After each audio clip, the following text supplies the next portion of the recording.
Born on July 18, 2010. In the peaceful, tree-lined town of Pine Haven, a baby girl entered the world under astonishing circumstances. Weighing over 20 pounds, more than twice the average for a newborn, and bearing a massive, obstructive tumor on her lower jaw. She left the delivery team stunned. Her breathing was strained from her very first gasp, and the severity of her condition cast an immediate shadow of uncertainty over her future.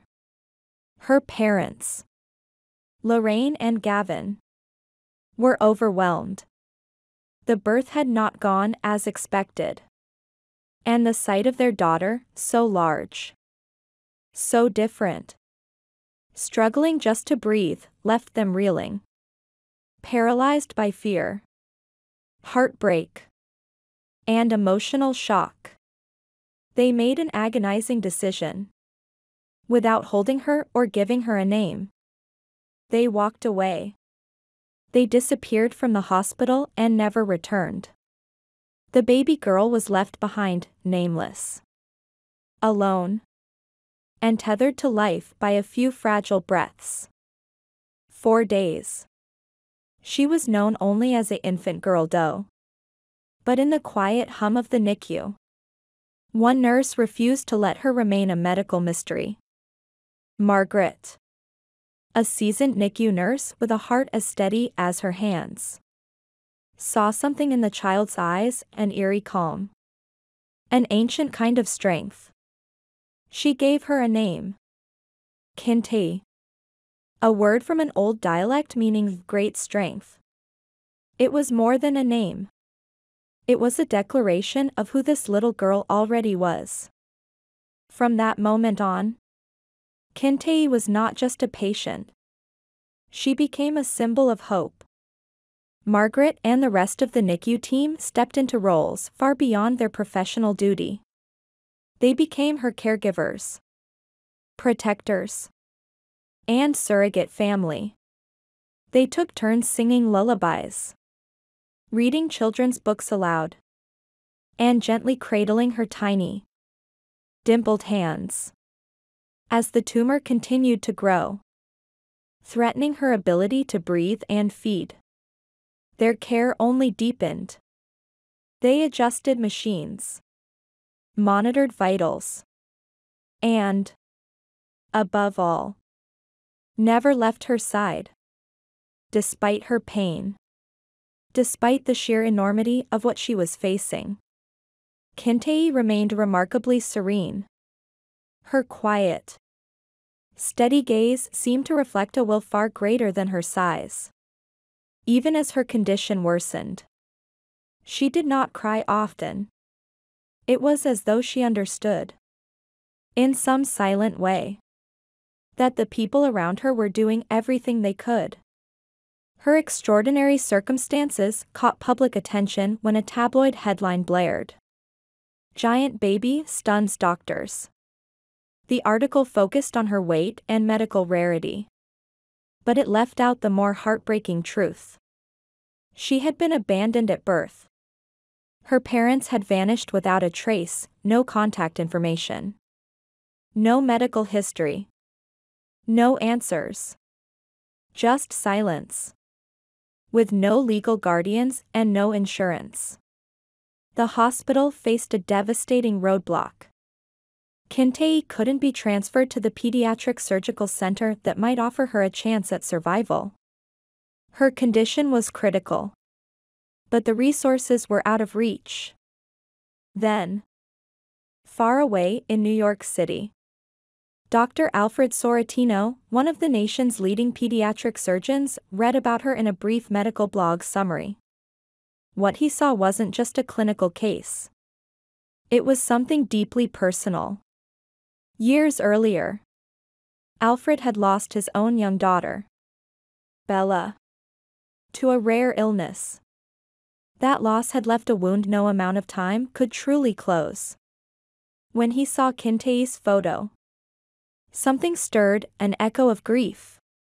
Yes, but also a spark of purpose. Without hesitation, He cleared his schedule and flew to Pine Haven. The hospital was modest. The NICU small. But when he stood beside Kintae's incubator and looked down at her tiny face, he felt a pull he couldn't explain. She wasn't his daughter. But she was someone he needed to fight for. Though Alfred immediately offered his surgical expertise free of charge, he knew her survival would require more than a scalpel. It would take community, momentum, and love.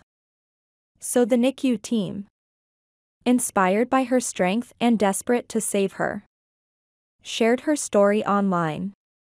They titled it simply but powerfully, "Meet Kintae, the baby left behind but not forgotten." The response was overwhelming. Within 24 hours, her story had gone viral.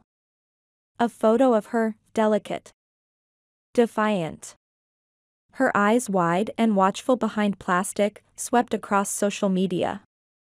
People were captivated not just by her size or condition, but by her spirit.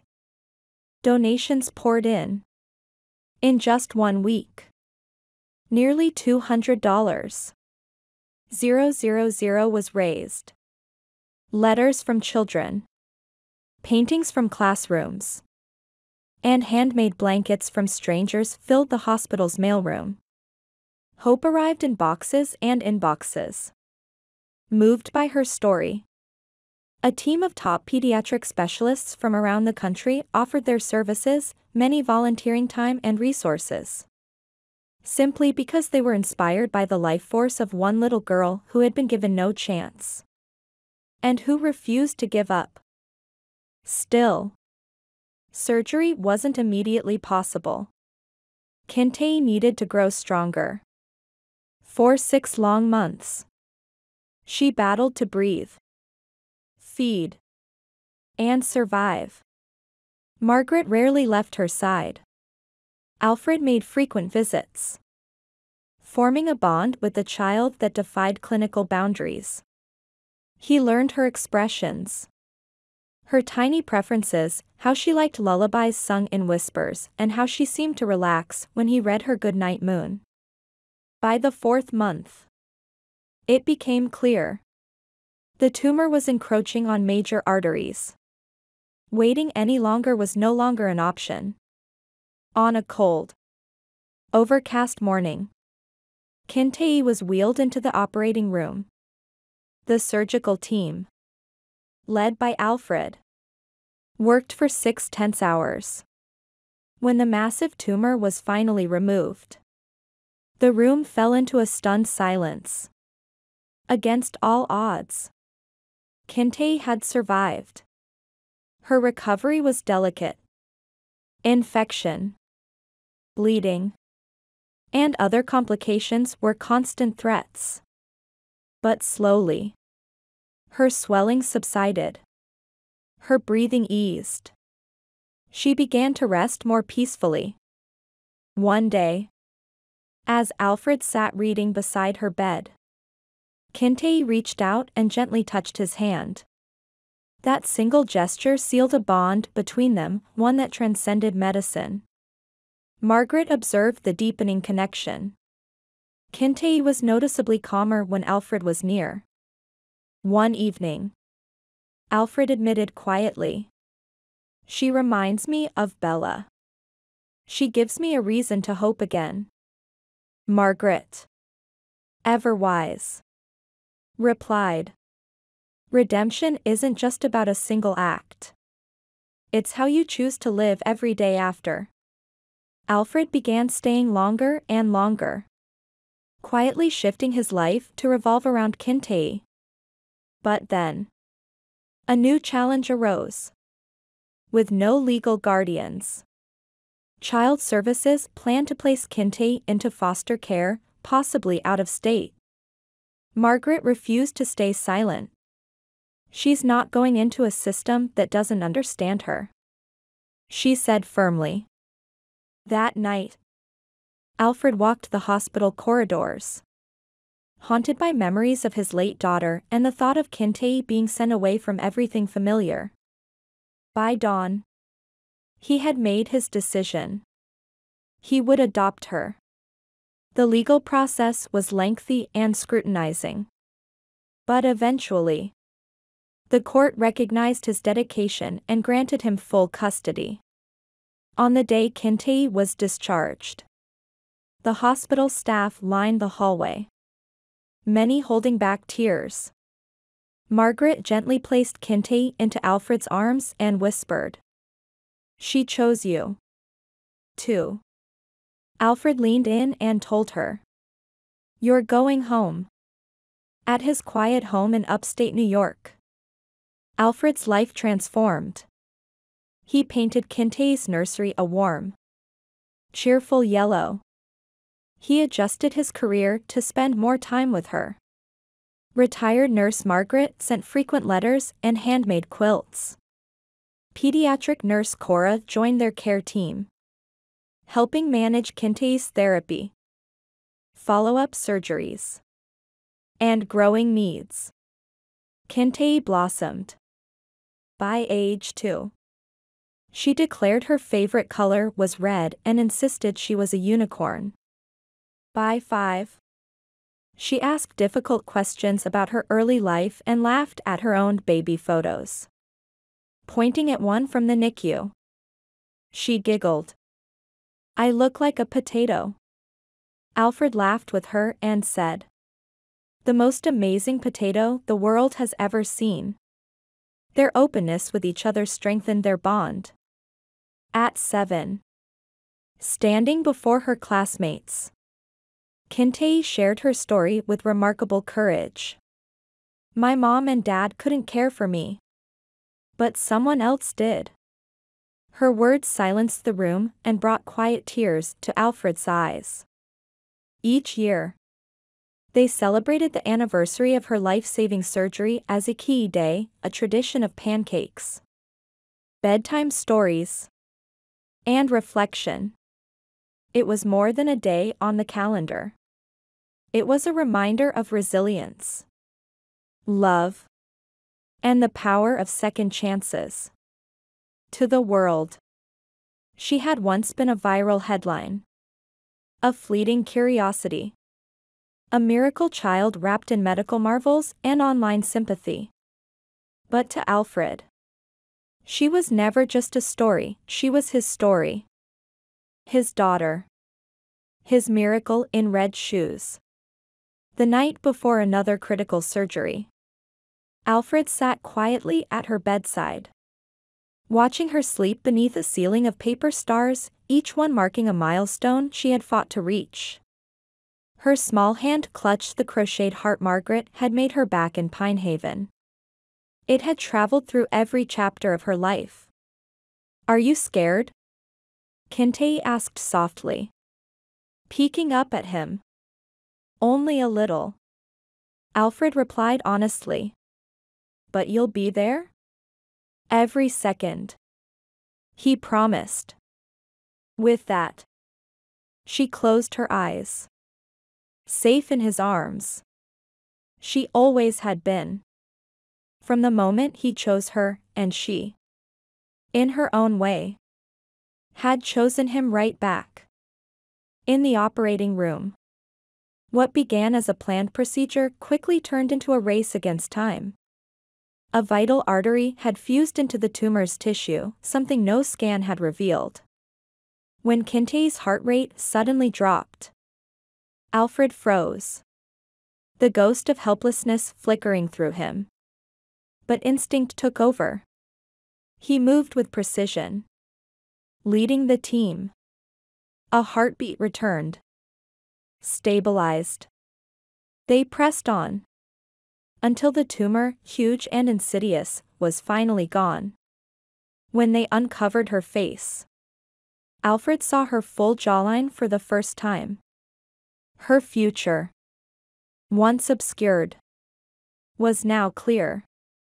Recovery was long and fragile. Alfred stayed by her side every day, speaking softly, reading favorite books, holding her hand through every breath. On the 7th day, her eyes fluttered open. Tired, she whispered. He cried, not from fear, but from relief. Later, when she finally saw her reflection, she grinned. I look like a superhero, she said. Not long after, the final adoption papers arrived. Alfred knelt beside her and said, You're stuck with me forever.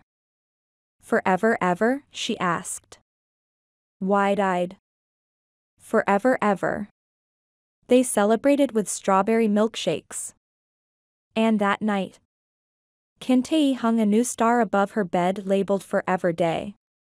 Life settled into something beautiful. Mornings with pancakes.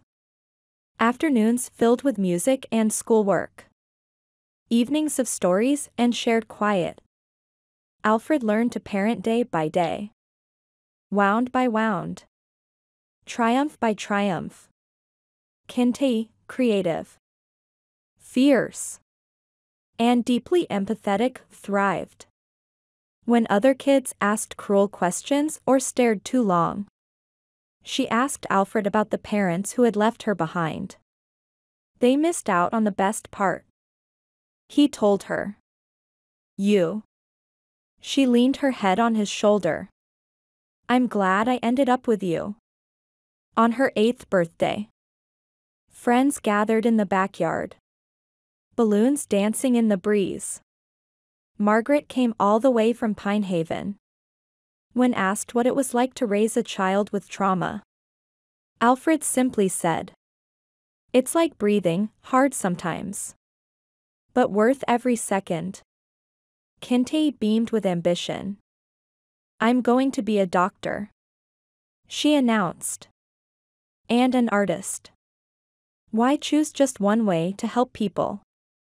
By age 10, Kiatino, still Kintei to those who loved her, was bold, bright, and full of life.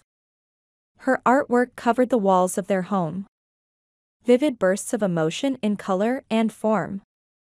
One painting, swirled in purple and gold, was titled What It Feels Like to Breathe in the Water.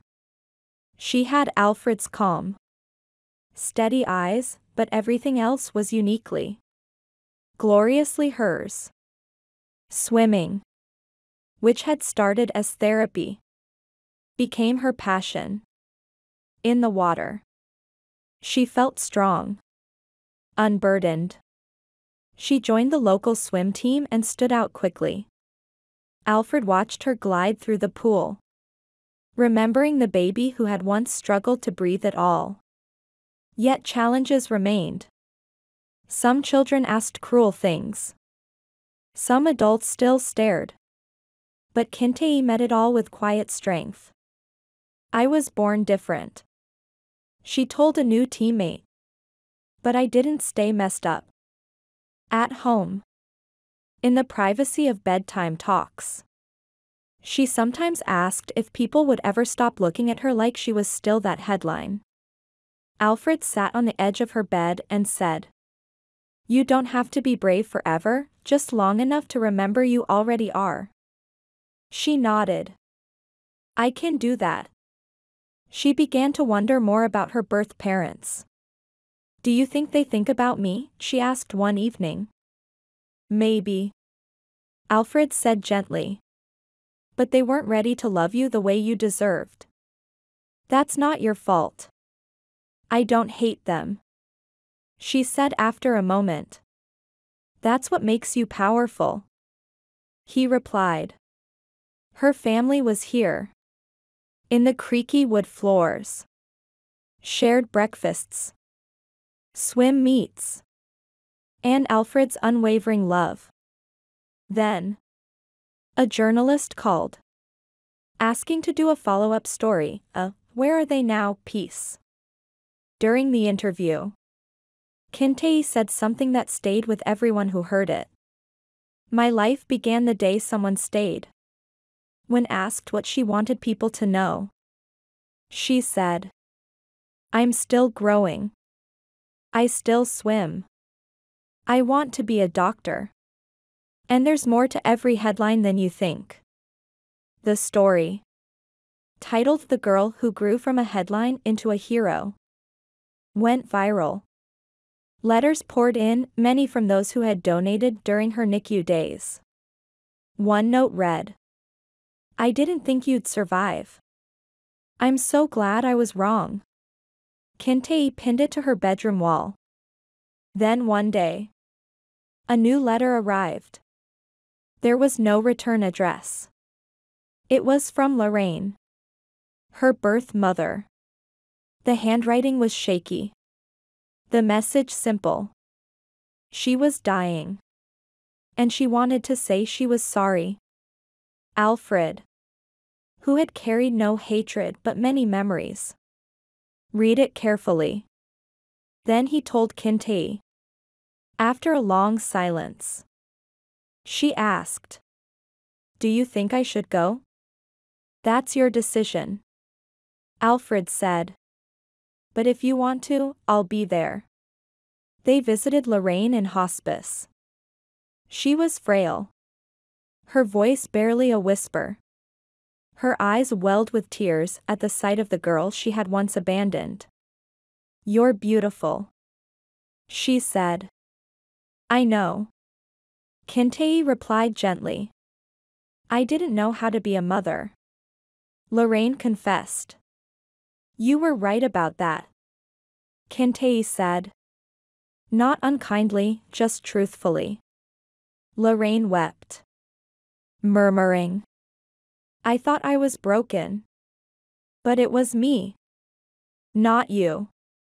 Kintei nodded. "People who want to stay, stay." Before they left, Lorraine asked if Kintei might paint her one day. Instead, Kintei handed her a small canvas. A shadowy woman reaching for a girl made of light. "You already exist in my story," she said. Lorraine held it to her chest. She passed away 3 weeks later. When the call came, Kintei didn't cry. She stood at the window, gazing out at the garden Alfred had planted, full of bright wildflowers and winding stone paths. A place they had built together. After a long silence, she said softly, she wanted to be someone else. Maybe. For a few minutes, she was. Alfred stepped behind her and wrapped her in his arms. "You made that possible." "I didn't do it for her," Kintei replied. "I did it for me." He nodded, voice thick with emotion. "Exactly the right reason." That night, in the quiet glow of her bedroom, Kintei added a silver star to the ceiling above her bed.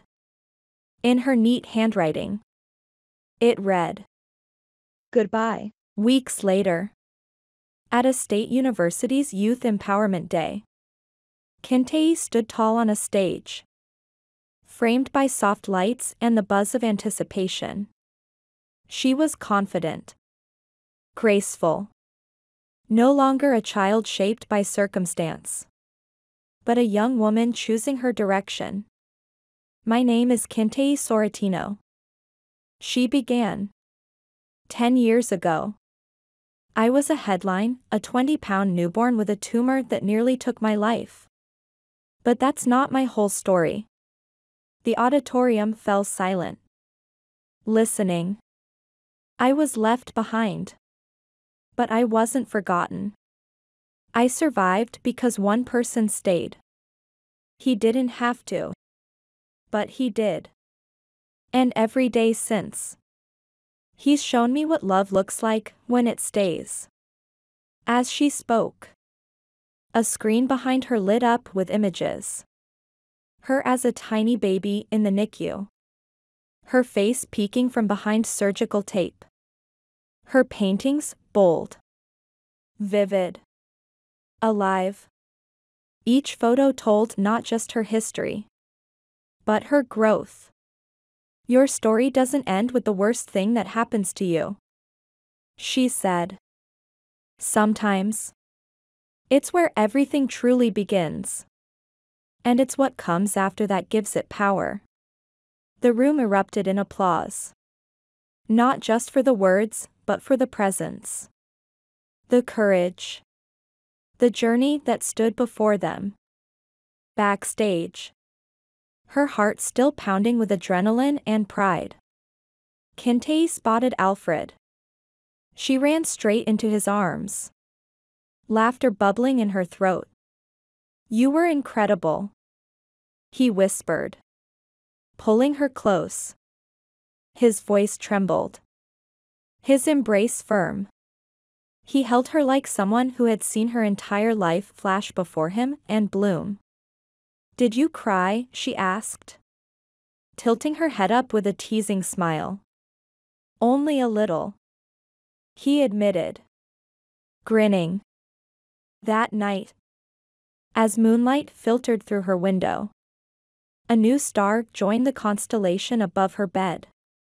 It was gold, cut from shimmering foil, and carefully labeled in her neat handwriting. "The day I spoke my truth." Later, curled up beside the fireplace, wrapped in a quilt Margaret had made years ago, Kintei stared into the flames and grew quiet. "What if you hadn't taken me home?" she asked. Alfred turned toward her, his expression steady. "I can't imagine a life without you," he said, the truth of it resting plainly in his voice. She looked down, then back at him. "Do you think people will always see me as the girl with the story?" He studied her for a moment, then answered with quiet certainty. "I think they'll see someone who earned her place in this world and made space for others." She nodded slowly. "That's the kind of doctor I want to be. Not just someone who fixes things, but someone who stays." He smiled, something soft and full behind his eyes. "You already are." Above them, in the sanctuary of her room, the ceiling sparkled with handmade stars, each one a chapter. A victory. A whispered vow. They weren't just reminders of survival. They were a living map of love, of choice, of the courage to begin again. And again. And again. Some marked dramatic turning points, like Key Day and Forever Day. Others were quiet and deeply personal. "First time I laughed." "The day I said no." "First swim meet." Together, they told a story that no headline ever could. Kintei was no longer defined by the way her life began.